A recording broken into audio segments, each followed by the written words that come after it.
energy to game time decisions that you will feel night in and night out. We're going to go through every single thing, and I've got a great team behind me that's going to help me get the job done. I want this to be the place that people come to. We are going to hit every single one of those markets that you need to know about. There is not going to be a better place, I promise you, than Game Time Decisions. We will have everything at our disposal, and we will use that to our advantage. I'm Kevin Walsh. Tune into Game Time Decisions from 6 to 8 p.m. Eastern on SportsGrid. You know what? What can one of these quarterbacks or wide receivers do for me this year to make a wager? It's got to be the running conditions there for Jaden Daniels. In regards to Jaden Daniels, you know I was on him in regards to the Heisman Trophy. I actually think he's going to do it on the ground, through the air, 40 touchdowns, 4 interceptions, playing in Cliff Kingsbury's offense where he wants to spread it and throw it. I think he's going to put up dynamic numbers. Pro Football Today, only on SportsGrid. The only streaming sports betting network. Tips, info, and insights to up your IQ. It's smarter to be on SportsGrid. New to the Live Golf Plus app. Watch Live Golf any way you want it. Follow any group. Replay any shot. Anytime, anywhere. Any questions? Watch Live Golf live and on demand. He had 4 grabs in the first half for just over 30 yards, was injured, came back in briefly, and then had to be carted off. We were pessimistic on Puka Nakua's injury to the same right knee, of that being a nothing, just a bursa, and that's it, as per Sean McVay. We felt there could be a small PCL component. The early line, only on Sports.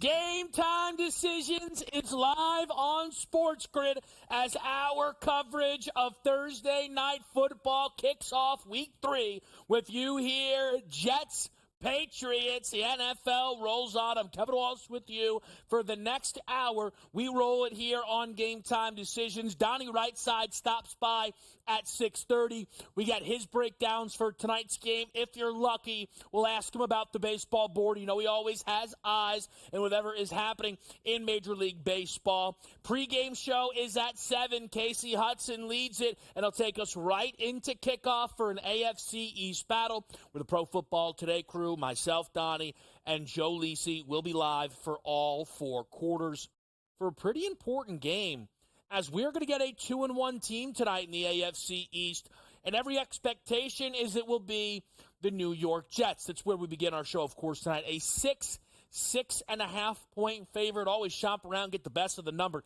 depending on what side you like in this one. Total checking in 38.5 for this AFC East matchup. Now, when we think about the preseason perception for these two teams, one were the division favorites, the other favored to have the worst record in the league this season. That would be the New England Patriots. Now, the last time New England was on the road, it was week number 1, catching over a touchdown to the Cincinnati Bengals, and they won that game outright. Depending on where you were getting your numbers for New England in week number 2, they're a tidy little 2-0 against the number if you had plus 3.5. If you had 3, it was never 2.5, so certainly not a team with a loss yet in the ATS column. But if you had a 3.5, you covered. A 3, you pushed in their week 2 matchup with the Seattle Seahawks. We take a look at their game tonight, though, with the New York Jets, and we've seen this movement. You wonder how much of that is up to Jermaine Johnson's absent, a torn Achilles suffered in the Jets' victory over the Tennessee Titans. Pair that with a questionable tag on C.J. Mosley, still waiting for word on whether he'll be a go tonight. And it looks like we could see a comparable spot for the Jets that we saw with Seattle, where a banged-up linebacker room could give the Patriots a little bit of leeway here tonight to do what they do best, at least for the first 2 weeks of the season, and that is run the football and trust their defense as best as possible.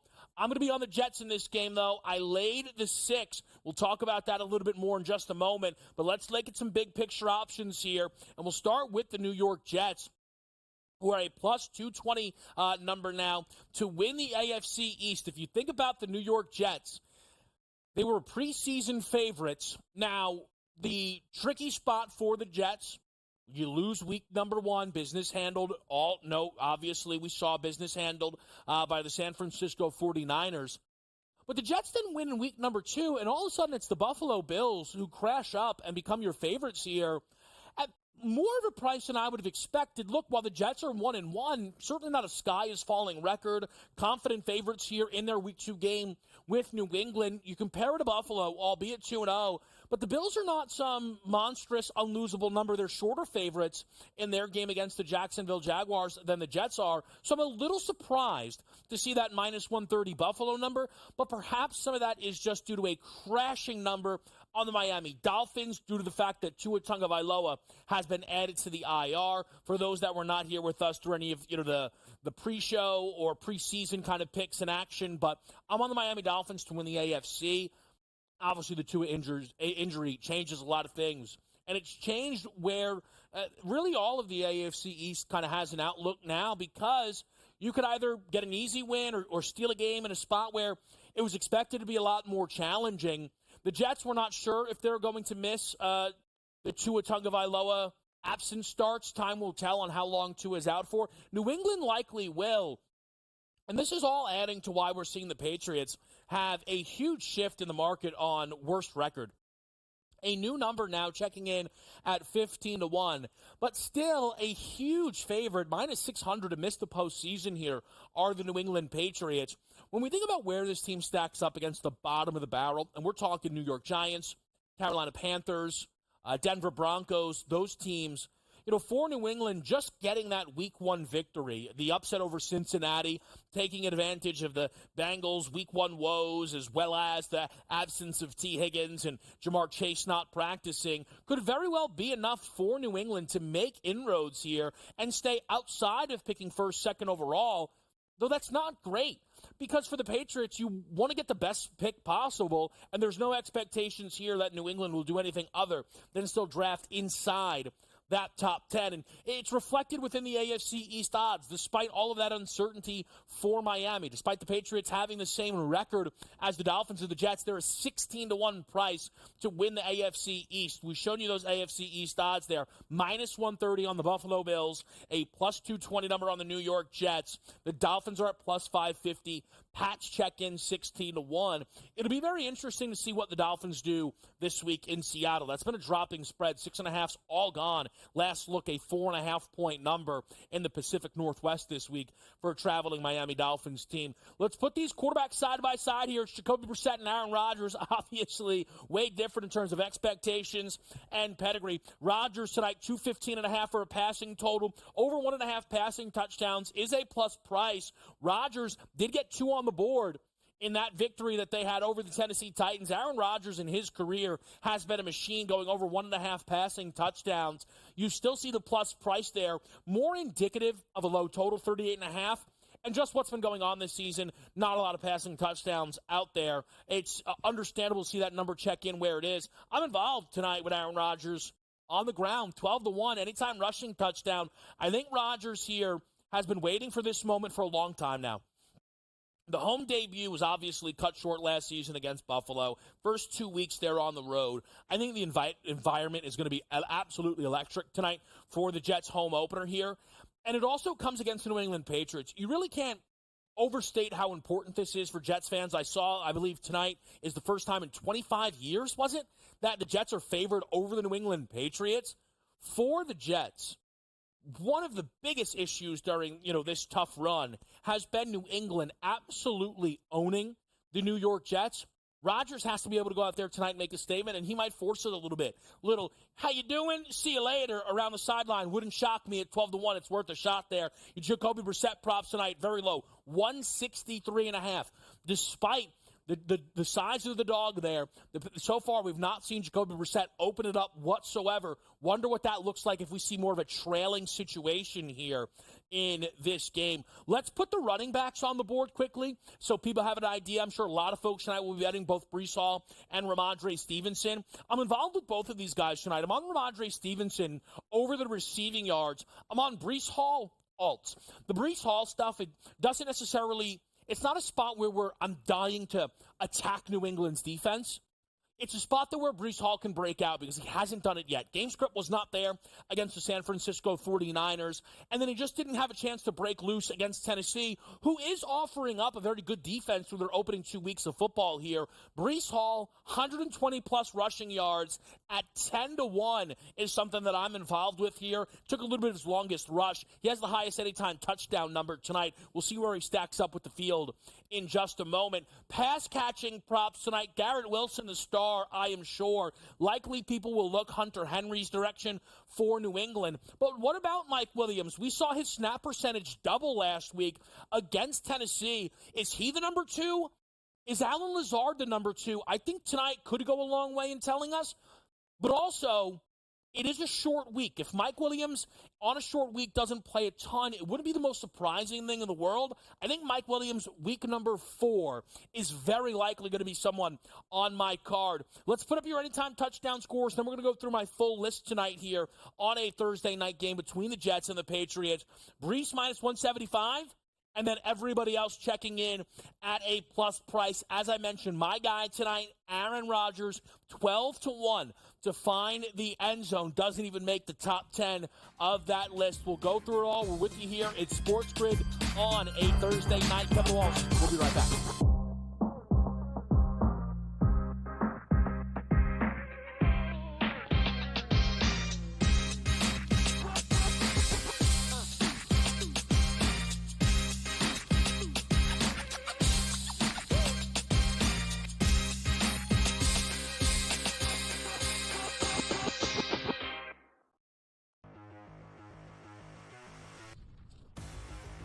Do we have a fantasy star on our hands here, George? Here is the question with Jaden Daniels of the Washington Commanders. A lot of folks went into the fantasy season saying, hey, look, maybe this isn't Anthony Richardson, but it could be the next best thing. I'm here to tell you, I don't know. I'm sort of feeling like Daniels could be better than Anthony Richardson. I don't know if I'm going to go there yet, all right, but I think he's in the conversation, yeah. What did we hear at draft time? A lot of people wanted a quarterback who can move. Right? You don't want the guy who's going to take 5-7 steps and throw the football anymore because you want that additional rushing yards. You know, you get 50, 60 yards, that's a touchdown. Right? That's why Josh Allen is so valuable. Lamar Jackson is so valuable. Right? You go up and down. Jalen Hurts. You go up and down here. I think Daniels is going to be a good quarterback. I think Washington got their guy, and he can throw the football too. We know McLaurin's a really good wide receiver. It may not be much else there. We'll see what McCaffrey can be. Luke McCaffrey can be there in time. But, you know, I do have hope for him. I think at season's end, he's going to be a quarterback 1. It may be a low-end quarterback 1, but a quarterback 1 nonetheless. Yeah, I was really impressed watching him in that game. All right, now Anthony Richardson, look, he's going to have a big year. He's going to have a big fantasy year. There's no question about it. I don't know about the long-term viability here.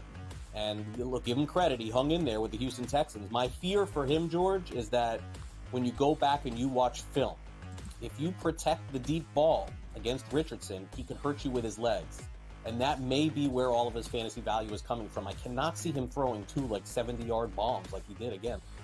That should come in time, right? Practice time, I think he will get better here. I think Richardson's going to be fine. Does need to learn how to avoid hits. All right. Once again, that hit. Remember that hit from Tua last night? He initiated it. Slide. The rules are made for you not to get hit. Take advantage of them.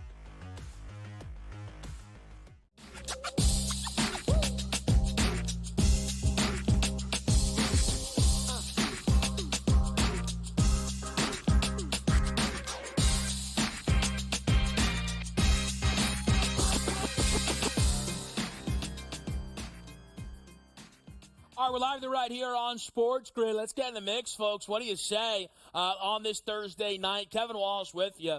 Want to reset the board here for Thursday night football. It's definitely a big one, big picture, because the Jets cannot lose this game. I actually think it's fair to say if you are the New York Jets, you want to be a legitimate top team in this conference. on a Thursday night in your own building, you have to handle your business against the New England Patriots. I think they'll do just that. I mentioned off the top, I am on New England tonight, laying the 6 points. I'm on the New York Jets tonight, laying the 6 points. And this is where you guys have heard me talk spread math before, moving numbers.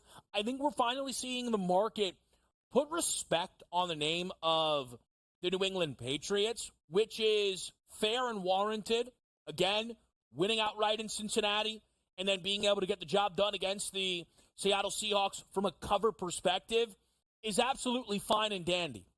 But I still don't think this is a very good football team here in New England.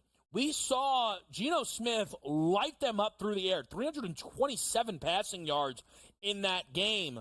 Threw it 44 times. The ground game for Seattle was not good. Losing Kenneth Walker and not as good of an offensive line as what I think the Jets have going into tonight's matchup didn't allow them to get that element of their offense rolling, where I think the Jets tonight can stay a little more balanced and unpredictable against New England, who, sure, they have Geronimo as a head coach who's done a nice job so far, but doesn't have a lot of great weaponry at his disposal here in this football game. And Christian Gonzalez is a top guy for when people mention the Patriots defense, the sophomore corner out of Oregon.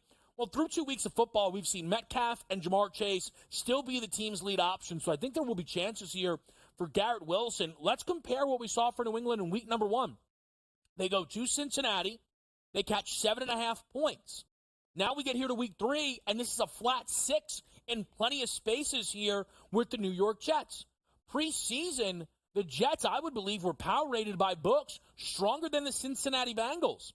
And again, that was a team in Cincinnati who was laying 7.5, while books were well aware there was no T. Higgins. So I see this number tonight. I think we're seeing too much of a move positively for New England. I also think the Jets' victory over the Tennessee Titans is catching too much of they should have lost. I don't know. I see it a lot. Everybody's very excited about the Titans this week against the Green Bay Packers. The way that game played out for Tennessee against Chicago, where they were up 17-0, and then Will Levis completely gave the game away, that's not how it played out in the game against the Jets. There was no 17-0 lead. That game was 7-0 to Tennessee, and then 7-7. And then it was 10-7 to Tennessee, and then it was 14-10 New York. That was just, the Titans never led in this football game after the Jets scored the 26-yard passing touchdown to Breece Hall. I think we're seeing too much negativity on what was a Jets road win and cover here at -6. I got to get involved tonight with the New York Jets. That's exactly what I'm going to do. I mentioned Garrett Wilson getting home. I am on over 22.5 longest completion or reception, rather, for Garrett Wilson in this football game. Week number 1, Jamar Chase gets there with a 28-yard catch. And then in week number 2, DK Metcalf against New England gets there on a 56-yard touchdown. So Garrett Wilson's going to have opportunities. Last week, he went over this prop. And I think we could see Rodgers take a few more shots. If you look so far this season, he has just one completion, over 30 yards, and it was to Allen Lazard, that broken play in week 1 against San Fran that resulted in a touchdown pass. If you look at the quarterbacks that have not completed a pass over 30 or more yards, and I know Rodgers doesn't fall into that category, but the way Rodgers got there was very fluky, right? So we're not seeing him attack downfield so far this season. It's Caleb Williams, it's Will Levis, it's the worst quarterbacks that are not being able to get the ball downfield. Rodgers should not be meeting that criteria. He had some chances last week against Garrett Wilson where maybe he was a little gun-shy. I think you see a more aggressive Aaron Rodgers in this game, and that means his number 1 wide receiver attacking down the field. I'll take over 22.5 for a longest reception for Garrett Wilson. I mentioned the Ramondre Stevenson receiving yards. That number was 14.5. It's up to 16.5. This is simply an attempt to try and buy low on a guy who has so far actually been one of the top targets for this offense, which isn't surprising. Despite Bill Belichick being out the door, it has not stopped the fact that the Patriots' pass-catching rooms are always devoid of talent. Ramondre Stevenson is tied for the second most targets on this football team. So far this year, though, with 8 targets, it's led to 5 receptions, but more importantly, 3 yards per reception. That is half his career average. Just go back to last season, it was at 6.3. You'll notice his receptions prop at 2.5 is heavily juiced towards the over here. I think Ramondre Stevenson tonight could get one catch and get us 10 yards, 10 plus, and it'll put us right where we need to be. And factoring in that I'm on the Jets tonight, laying 6 points is also big. We could see the first true trailing situation here for this Patriots offense, which I think then could lead to a ton of dump downs for Ramondre Stevenson. I wouldn't hate laddering up some of his receiving yards props tonight here, just based on where the game script is. Maybe even ladder up the receptions if he's going to continue to be inefficient all in all on his catches. The Rodgers anytime touchdown we've covered. The only other thing, as I mentioned, and I tweeted this out earlier to people, is attacking with some Breece Hall alts. And if you look through 2 games, the New England rush attack was very good in their Week 1 performance or Week 2 game against Seattle. Not so much against Cincinnati, but they didn't run the football enough, the Bengals, in that game. I don't want to chase the straight number tonight on Breece Hall. I want to chase the ceiling. I want to chase one of the most explosive runners in the National Football League, getting to his, that top number, 120 plus. It's 10-1. I'm sure a lot of you out there have your no sweats and free bets and things. That's how I'm attacking Breece Hall tonight, looking to hit a ceiling with Breece. I did find a good 13.5 number that I slapped the profit boost on for his longest rush tonight. He has cleared that in each of the first 2 weeks so far this season, so some Breece Hall action is in there as well. We're coming up against the break. We'll come back quickly. We'll hit the Major League Baseball board and the regular season finale night in the WNBA next on SportsGrid.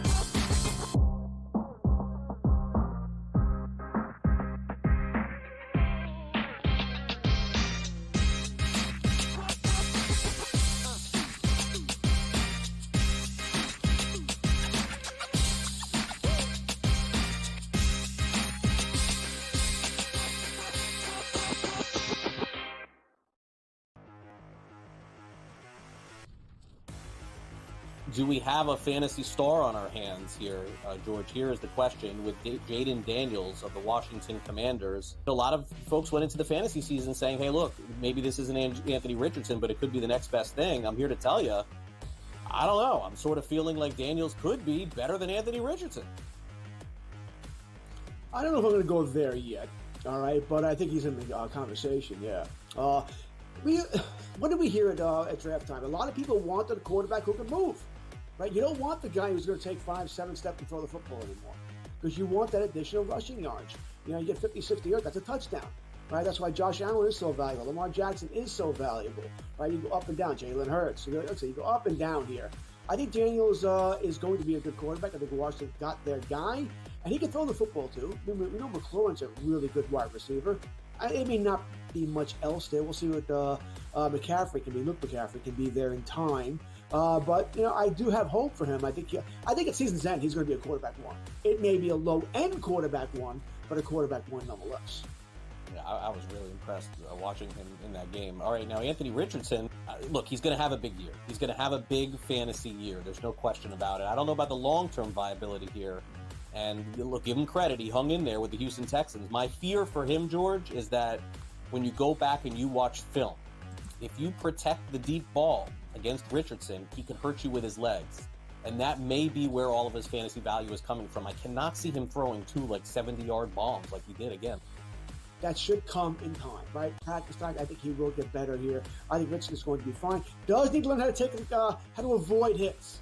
All right. Once again, remember that hit from Tua last night? He initiated it. Slide. The rules are made for you not to get hit. Take advantage of them.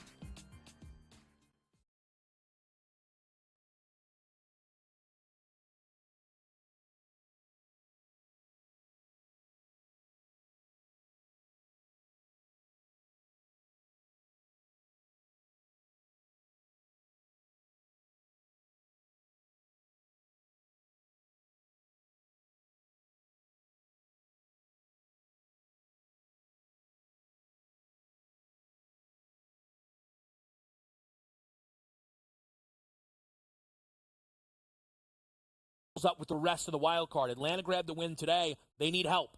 They need Arizona or the Mets to lose in their games.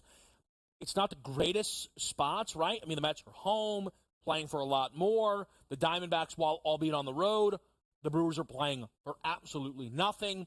But those are the kind of relevant spots that you have on the slate. Yanks are in action right now, trailing to the Seattle Mariners. But the Mariners booked as favorites in this one with Logan Gilbert going. And again, the Yankees are coming off of a champagne game, and I know sometimes people like to fade that. In Major League Baseball, they pop champagne a ton. Like the Yankees popped it because they got in. Do they also pop it when they win the American League East? That's too much. And then you pop when you win a wild card. It's like, I don't know. It's a very interesting thing in baseball. They pop like bottles about 1 million times. Also, Ohtani watch. No home run for Ohtani, but he does have a 3-for-3, 3 RBI game. He swiped 2 bases in this game, though, so he's at 51 stolen bases. So Ohtani now needs 2 home runs the rest of the way here. You kind of had to figure he was going to always do this at home. 3 against Colorado, 3 at home against San Diego, and then if by some miracle he doesn't have it by then, he closes the season out at Coors. If he goes into that series against Colorado with 49 home runs, I think you will see minus numbers on Ohtani to hit a home run. Especially if he goes into the final game of the regular season, it might be minus 125. It might be a good bet. W tonight, a loaded slate here as we try and see how this all finishes out. There's a few situational spots that I'm interested in. The first is Mystics Fever. And I'm trying to find basically the highest level up Caitlin Clark 3-point prop or points prop that is available. Caitlin Clark has made 123s this season. And that is 8 shy of the record for a single season belonging to Sabrina Ionescu of last year, where she made 128. Now, in reality, Clark does not need to chase that number because she'll just break it next year. Like, realistically, that's how that's going to go, is she'll just break it next year. But if she's aware of it, the game for the Fever, I believe, is meaningless. I mean, if they win, they would be 2 over 500 as opposed to finishing the season flat 500. I don't think the game matters for their win total. I want to say it was 21.5. I could be wrong on that. I didn't bet their win total. So maybe it matters if it was 20.5 for those bettors. But if Caitlin tonight does play and plays a full game, she took 14 threes in her last game against Dallas. She might go for the single-season record of made threes. If she's aware of it, she might hunt it down. The other spot tonight, and this one is really interesting, and I'm a little confused by it, but the Seattle Storm are favored in Phoenix. Seattle with absolutely nothing to play for. We know they're going to be without Ezzy, and Jewel Lloyd could miss this game as well, are playing the Mercury in what is possibly going to be the last ever home game that Diana Taurasi plays in. She has not said that she will officially be retiring. I think if she doesn't retire, she'll probably go into next season saying that it'll be her last year. There is a vibe that you can almost tell from Phoenix, like, listen, like, this could be it. This could be it. Now, Phoenix will be in the playoffs, but the way the WNBA playoff format goes is the lower seed, it's a best of 3, so it's first to 2 wins. They'll play Minnesota in round 1, the Mercury. They'll go at Minnesota. They lose those games, season's done. They'll never make it back to Phoenix. I'm just saying, the final home game for Taurasi up against a team who the result, it matters absolutely nothing for. If you want to bet the final night of the W narrative style, which is how a lot of people bet the final night of NBA action, final baseball board, final NFL board. If you want to bet it narrative style, the narrative is to play the Phoenix Mercury on the money line there at plus 106. All right, we got Donnie Rightside checking in here. We're live with you on a Thursday on SportsGrid. We'll be back after this quick break.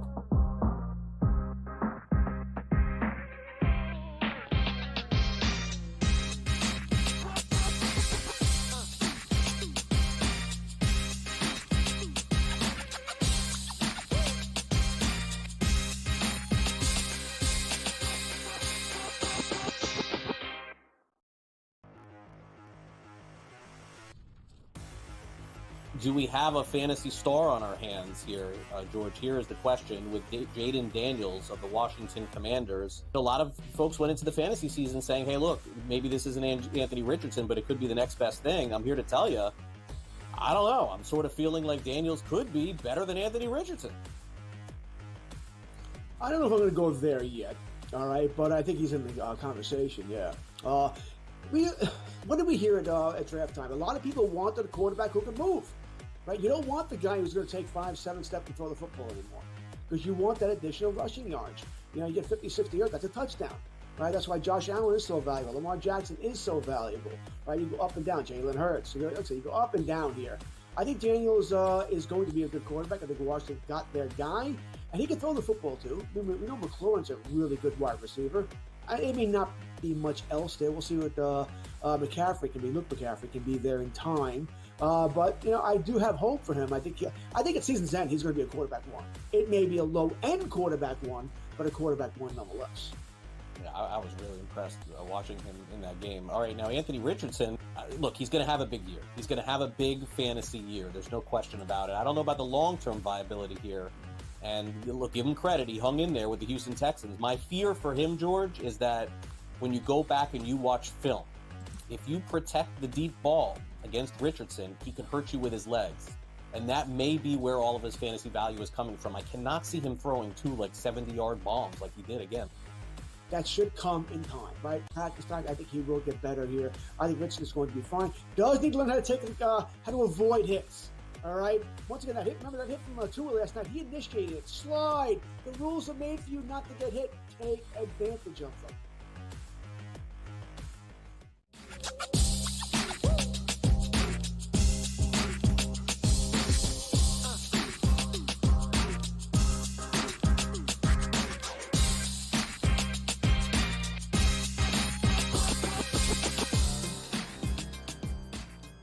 All right, we're live right here on SportsGrid. I was talking about the Ohtani home runs. Donnie Rightside, yes, of course. He just hit a 2-run homer tonight. Did he really? 4 for 4 with 5 RBI. What's the score in that game? We're going to score 9-3. Yeah, hammering him, just like last night. I know someone who's been parlaying him for a steal and a home run in the same game. For like the last couple of games. Yeah, makes sense. They kept it going. He's 1 home run away from a 50-50 season. You the MVP? Yes. Not even close? Not even close. Okay. I mean, a 50-50 club. Like, think about that all time. It doesn't. The mind doesn't even compute to that. And next year he's going to pitch as well. Get out of town, man. I still, not to get too lost on baseball, but I still don't know if I would let him pitch if I was the Dodgers. I know that's why you technically paid him. He's about to win MVP, though, without throwing a pitch. Why bother? Look at their pitching staff. Shambles this year. Shambles next year. My point is, that's what always happens with pitching staffs. Yeah. If he gets injured again and then you lose the arm and the bat, it's a monster mistake. I can't risk. Can you really? Is that worth it? But if you would look at the Dodgers, like the way you play it out this year, they're going to go into the playoffs really talented and really down on pitching at this point. Yeah. So next year you're going to say, I can add a guy who might even be in the Cy Young Award market by the time we hit next August. You got to let him pitch. And also, it's not like, hey, we got him cheap here. Let's just use him at the plate. You paid a lot of money because he can pitch and hit. You might as well let him pitch. Very interested to see what his MVP price is next year, knowing that he's supposed to pitch again, because it's going to be under 2-1. Under 2-1 to win NL MVP? Think about what he's doing this year. Like, a DH isn't supposed to win the MVP in the NL. He's so dominant at the plate that it doesn't matter. He's doing when I always talk about, Kevin, like historic things, 50-50 is never supposed to be in the equation because 50 home runs means you're a slug. You barely get on, you know what I mean? You're stealing 2 bases a year. He's got 50. Yeah, no, he does.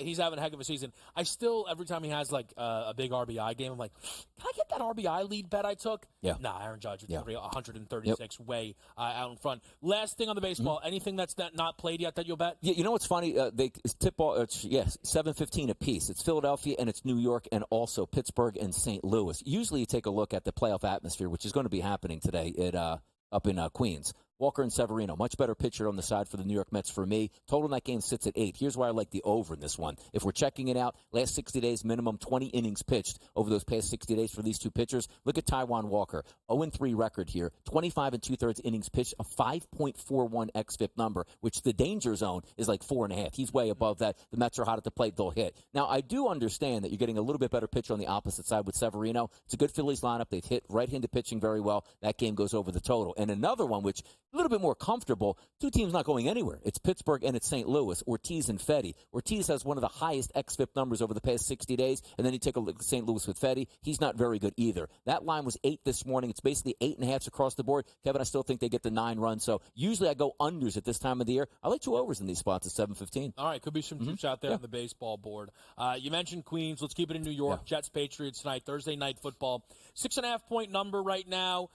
Some flat sixes, 38.5 total. Pretty much anywhere I'm seeing in this game. Are you looking to bet the side or the total tonight? I'm not necessarily anymore like basically a side or total better, but obviously we're going to be picking these games. And usually for me, Kevin, it is home team or no team. I've always said that. Last week the Buffalo Bills go on the road. They get an easy cover on Thursday night. If I'm looking towards this, sometimes it's about, hey, that's hard to travel, which means you go from Boston, Kevin, to South Beach, or you go from Boston out to the West Coast. You're basically taking a train down to New York City, which barely would take any time at this point. So I take the travel out of the equation. And also, you're looking at a total that's 38.5. So unless the Jets run away with this one 24-7, which technically they could do, I probably would lean more on taking the points. But having said that now, I don't have a single wager, Kevin, on the side right now. Yeah, I think that's fair enough. I wonder if the home team advantage, Donnie, for a Thursday night kicks in more when we get to late October, November. I think that's possible.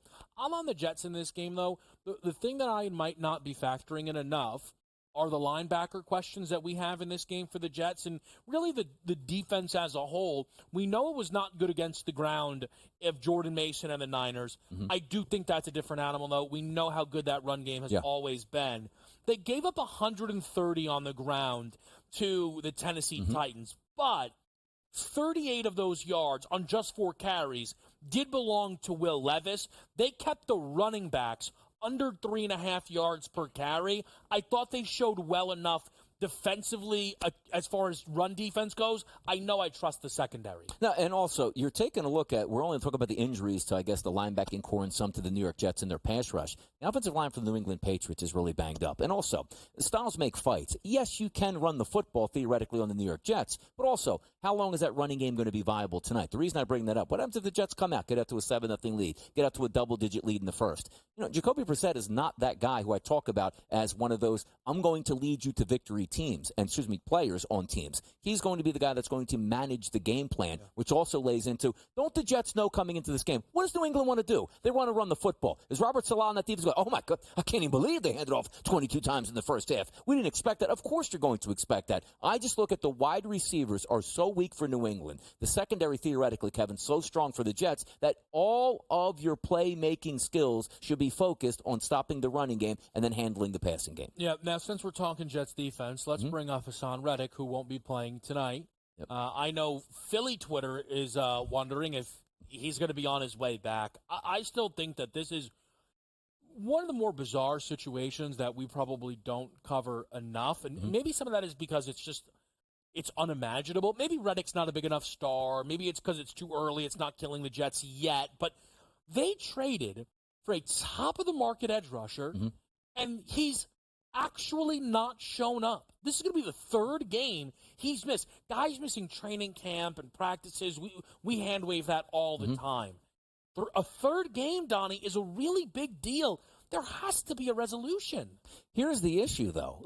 The reason why he's not on the Philadelphia Eagles isn't because he didn't like the city of Philadelphia. He's from Southern New Jersey. Of course he likes the area. He was getting paid well, but when you have a chance to strike and you say, Kevin, I get double-digit sacks every single year. I'm the leader on this defensive line. I want more money. Philadelphia says no. They go, okay, let's make some phone calls here. And who doesn't want an elite pass rusher? And the Jets go, we got a dominant defense. We got Aaron Rodgers. Our window is now, let's get this guy. But you didn't work out the financial details before you pulled the trigger on the trade. That's ludicrous. And also, by the way, shout out Hassan Reddick. Players don't do this much. Hey, Hassan, you're going to make about $15 million this year. Okay, it sounds great. Well, we've already been fined like $3 million, and it's like $1 million per week. And he's like, I'm not budging. That's incredible. Usually players cave at the last minute and show up and say, I'll take what I can get at this point. I tried to prove my point, and it didn't get over. But he's not showing up. And the Jets are saying, you're not going to even get negotiated with until you show up. And he goes, well, I'm not going to show up until you negotiate with me. It's incredible. It is so strange, and I don't know if you are the Jets. I know you already kind of traded something, but this is not one of those situations where you just can sit on it and not get the player into your room. You are at minimum, playoff or bust team. Correct. And you were banking on this guy being a contributor, and you sent out, now I know he's not performed for Philly, Bryce Huff yet, but you sent out a contributor in this whole process there. There has to be a team, Donnie, willing to pay Hassan Reddick what he wants. And that team might even end up paying around less what the Jets. Sometimes a bridge is burned. Yeah. James Harden and Daryl Morey, right? Correct. Bridge burned, get me out of here, that's all it is. Reddick may never put on a Jets uniform. It is up to the Jets, though. Someone will pay Hassan Reddick. They have to find that team. Yes, and the thing now is, at least in the NFL, right, when you're trying to measure up and you say, we have a trade deadline in the past, there was always a trade deadline. Nobody ever got traded at the deadline. Yeah. So somebody will pay up because here's what's going to happen. Attrition is going to take place through the NFL season, which means, Kevin, injuries are going to happen. Wait to a Super Bowl contender, and I'm not even, let's just use the San Francisco 49ers. Bosa goes down. They're sitting midway through the season. 7-2. Mm-hmm. They probably would make that move and say, you know what, we'll bite the bullet, we'll pay you some money, we'll shift some things around, and next year we'll have to make some of those where do we have to trade Deebo Samuel, move on from Brandon Ayuk? You get the point here. Yeah. He's not sitting out the entire year. That's not happening. And how about even some teams, Donnie, who maybe didn't know how aggressive they could be? Tampa Bay and Seattle, two 2-0 teams that absolutely could use a premier edge rusher. Mm-hmm. Maybe they get the job done. We'll see how this all shakes out, but we know he's not playing tonight in a big Thursday game. Let's look at some of that Sunday slate next. It's Game Time Decisions. Kevin Walsh with Donnie right side.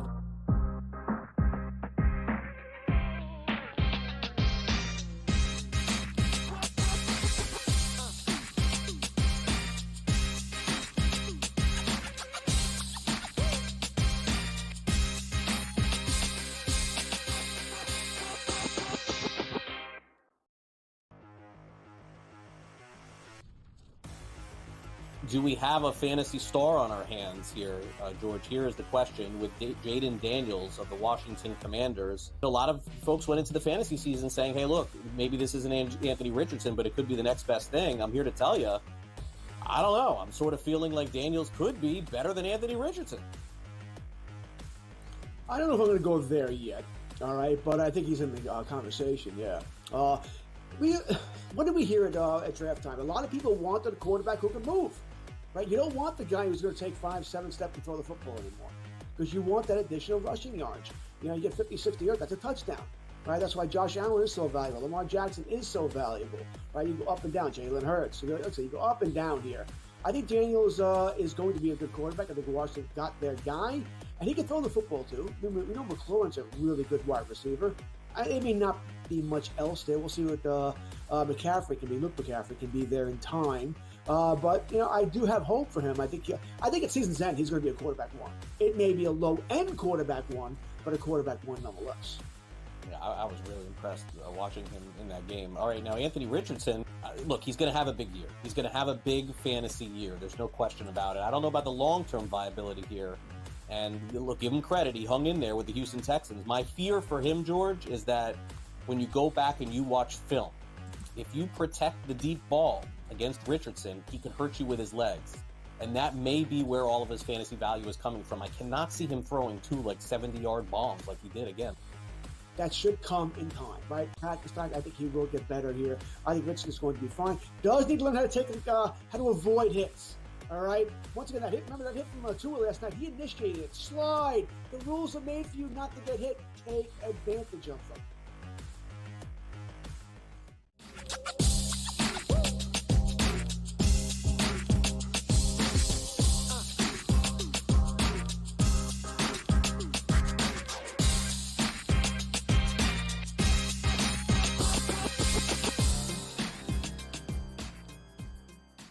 Live, it's Game Time Decisions. We're with you on a Thursday. We will be with you Sunday, of course, Pro Football Today, with Joe Lisi joining myself and Donnie. And, Donnie, it's going to be a good Sunday slate for us to cover. There's been some interesting line moves. One that surprised me is the Seattle-Miami move. Mm-hmm. That number was 5.5 very early, went up to 6.5, and by Tuesday, it's a 4.5-point spread. Now, maybe I'm less surprised and more annoyed because I thought, I might be interested in betting Miami myself, but not at 4.5. I feel Seattle has shown well through their first 2 games. I think Mike McDonald has them playing good defensively.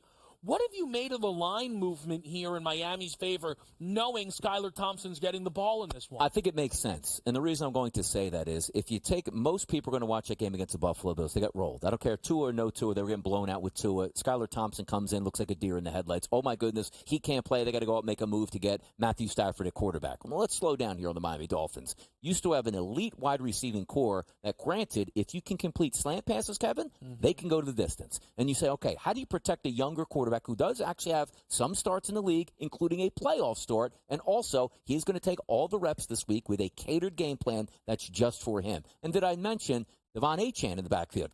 He can go the distance on any carry. Raheem Mostert, who missed last week, he does have a chest injury. He's questionable. Let's see he plays. A dominant tandem at running back, a solid offensive line, and one of the best wide receiving cores 1-2 punch in the NFL, going up against a non-dominant team, I would say, in Seattle. Quality teams, should they be favored? Absolutely. But I think that buy-in from, oh my goodness, the sky is falling in Miami, to now some sharp money going like, no, hold on. Let's do the math here. Should they be able to go up and win? Maybe not, but they'll be able to hang around. There's too much talent, Kevin, on the Dolphins for that. Yeah, I think it's really interesting where I think the tricky bit of it, though, Donnie, is trying to find the value of Tua versus Skylar Thompson in terms of a point spread. Yeah. If I told you Tua was the starter, that'd be weird because, they got smashed in that game. Yeah. What would you expect this line to be? It's under 3. I would say this. If the line, what was the line early in the week we were talking about? Let's just call it 5.5 then. I think this line would be about 2.5. But honestly. Still Seattle favored, right? You're saying? Because here's my thing. Tua to Skylar. I know people don't love Tua. Yeah. That's more than a cheap You know what? point. I'll drop it a little bit lower. Let's go Seattle Seahawks still favored at -1.5. How about that? I think that's totally reasonable. But then again, here becomes the tricky thing. Tua to Skylar, a field goal move? 4? 5? I'm not sure, ultimately, right? I knew when Tua was injured on Thursday, right, and I saw their upcoming schedule, I would be interested in Miami at 7.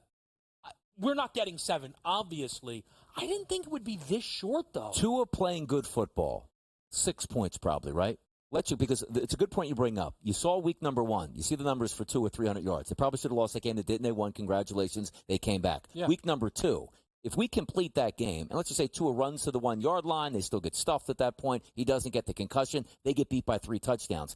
That's not dominant Tua at that point. Do you know what I mean? So if the Buffalo Bills were to lost to the Miami Dolphins, then it's different because Tua's playing really well. They were getting blown out while Tua was in that game, and that has to be a factor. Yeah, I think that's a fair point. I also think that it's Skylar Thompson is transitioning as the week goes on from, you can't play him, to, oh my goodness, remember when Skylar Thompson covered in that playoff game, and he's getting a lot of love. Quick update for Thursday Night Football. C.J. Mosley inactive tonight. Oh, okay.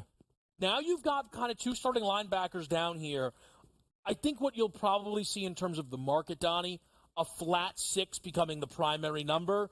If it's 5.5, that's more of a dead zone anyway. I wouldn't be too moved if that became the case. I don't know. I'm just trying to get the updated numbers just to see if they actually come back in there. But if we are looking and saying, linebackers down, it's usually baked into it. We were probably a good idea 2 days ago that he wasn't going to play. And also it's a linebacker. It's not a star wide receiver. It's not a star quarterback at this point. I would say very minimal. But if you are New England, you say, you know what, maybe we run the football a little bit more. We'll see how it affects it. But for me, negligible at this point. Now, let's go back to the Sunday slate because there's a little bit of news out there that it does feel up your alley. Yet I can't make heads or tails of it just yet. The Jordan Love practicing thing. Yes. I don't think there's any chance he plays. But boy, they are very quick to tell us he's practicing, and is this nothing? Is this something? What's the story here? We did this morning on the early line, and I was popping off already because I understand how the NFL works. And yes, there is a small percentage chance that, Kevin, I could be wrong. You've got to be kidding me. Everybody, any doctor, and the Packers told you 3 to 4 weeks minimum here, which means it could actually be longer, and the chances that it's shorter would be a miracle for 3 weeks. I understand he's practicing. Kevin, everybody feels good, bouncing around in the pocket. Nobody's chasing you. Tennessee's got a pretty good defense here. If you can't defend yourself at 100%, why would you run him out here? And also, you're not going in to play Kansas City full blast and say, the only way we can win this game is if we have Jordan Love and he plays extremely well. Malik Willis was good last week. You go on the road. It's basically a field goal game. You can win without him. Who's on deck next week, Kevin? Do you know who's on deck for them? It's the Minnesota Vikings. Which game is more important theoretically to make sure your quarterback is 100% healthy for the season? There is no way Jordan Love is playing this weekend. So I agree. I will say I saw this earlier. I believe the Pro Football Doc, Dr. David Chow, says week 4 for Jordan Love. Yeah. Which is even earlier than I would have anticipated for Love. So that does seem on the board, which then led to me checking into something. Jordan Love has moved between 50 and 60 to 1 to win league MVP. Now, I'm not in on Green Bay, all in all, too much this year, but that's a huge number. Yeah. If he only misses 2 weeks of football, there's a caveat. I know you'll agree. Even if he comes back week 4, if they go 2-0 without him, he can't win MVP. He has no chance. See, I don't know about that. Because, no, come on. Here's the part, though. Here's the part. Nobody is running away with anything in the NFC. So you might be able to even get that discount now in Jordan Love that he's out. Like, I actually would bet him to win the MVP. Because Baker Mayfield, yes, is having a good season, but he only threw 1 last week on top of that 4, so it's 5 through 2 weeks. Some quarterbacks last year get started. Hey, 7 touchdown passes in the first 2 weeks of the season. So this year, more than ever, you might be able to come back. And also, their 1-1 record right up there in the NFC. It is. Again, I think look, there's a reason I'm circling it myself. If they go 2-0 without him, I think you just then have to, and it's obviously a way shorter number, you just got to get the little floor. You're staying with Malik at that point then. Well, he doesn't even come. Staying with Malik. The controversy there. Cut the guy, refinance that contract, get out of it. Gardner Minshew dream. Yeah. We'll be right back. It's Game Time Decisions. We're live with you on a Thursday night.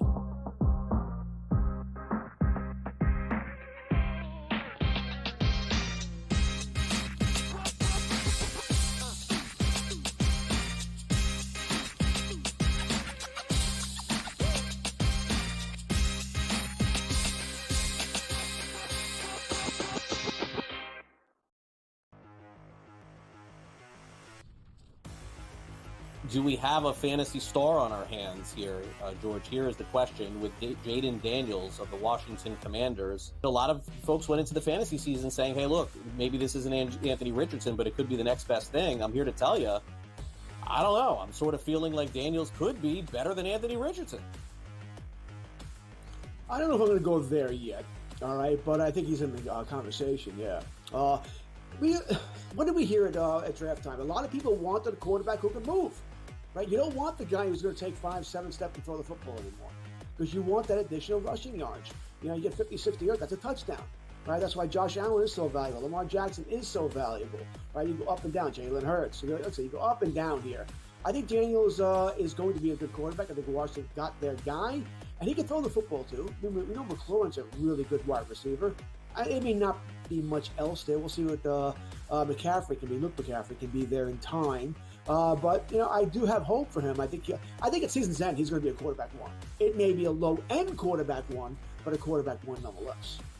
Yeah, I was really impressed watching him in that game. All right, now Anthony Richardson, look, he's going to have a big year. He's going to have a big fantasy year. There's no question about it. I don't know about the long-term viability here. And look, give him credit. He hung in there with the Houston Texans. My fear for him, George, is that when you go back and you watch film, if you protect the deep ball against Richardson, he can hurt you with his legs. And that may be where all of his fantasy value is coming from. I cannot see him throwing 2 70-yard bombs like he did again.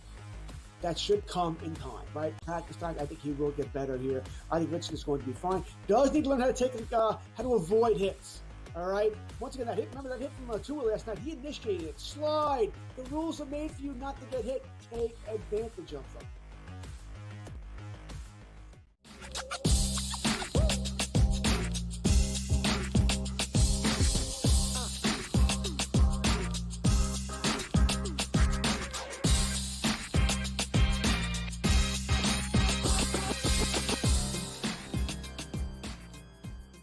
We're live right here, Game Time Decisions. I know sometimes there's some in-game coverage here. Otani is up at bat. Oh. Going for the 50-50. Can we put it up live? Right here? Yeah. And now looking. Play-by-play? First pitch, second pitch, third pitch. You can do it. They always want us to do play-by-play. I don't talk about that enough.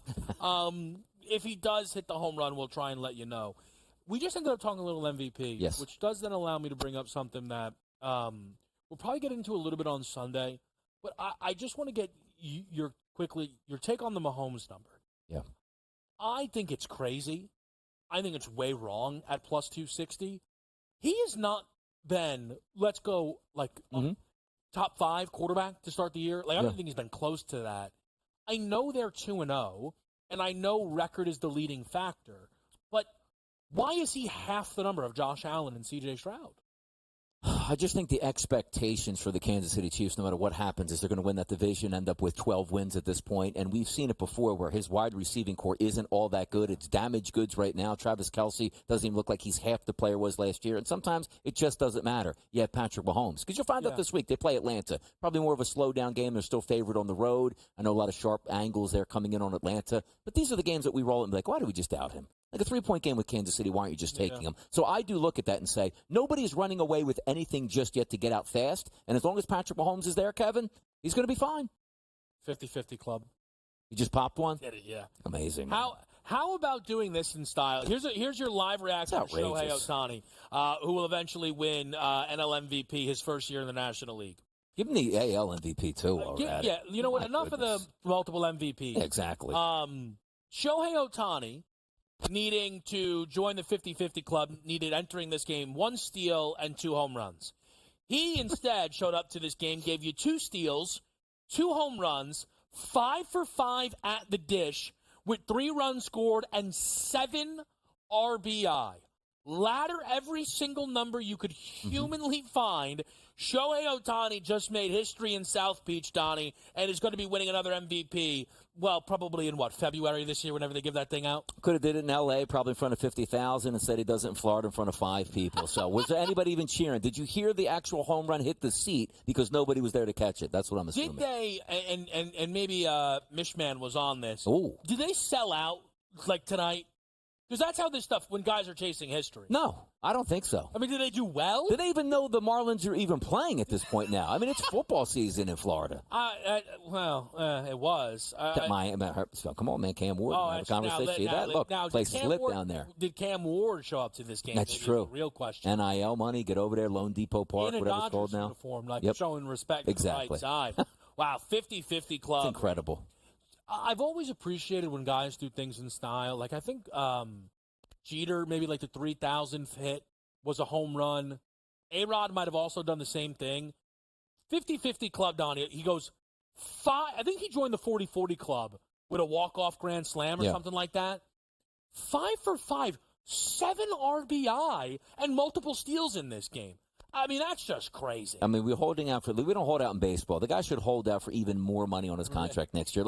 Again, people that, growing up through the 80s, 90s, and 2000s, man, that guy had 20 stolen bases and 20 home runs. Yeah. Then you see the 30-30 club. That's unbelievable. 40-40 off the 50-50 club. It doesn't even resonate. That's never supposed to happen in Major League Baseball. It's just not suboptimal from a player to say, I'm going to have 50 steals and 50 home runs, which means he's that athletic to be able to do that. It's outrageous. Yeah, it just is. It is absolutely wild.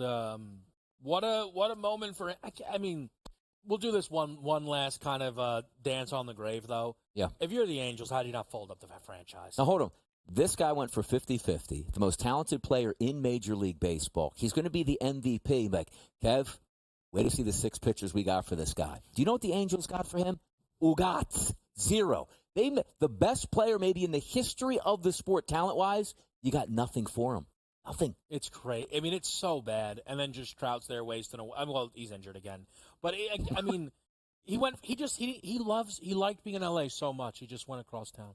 The biggest market possible. The biggest spotlight possible. He told them he was going to leave. Yes. And they were like, let's buy at the deadline. And their GM actually got an extension this year because how well he's doing that job out there. Good job, Perry. Yeah, again, some little bit of breaking here on Game Time.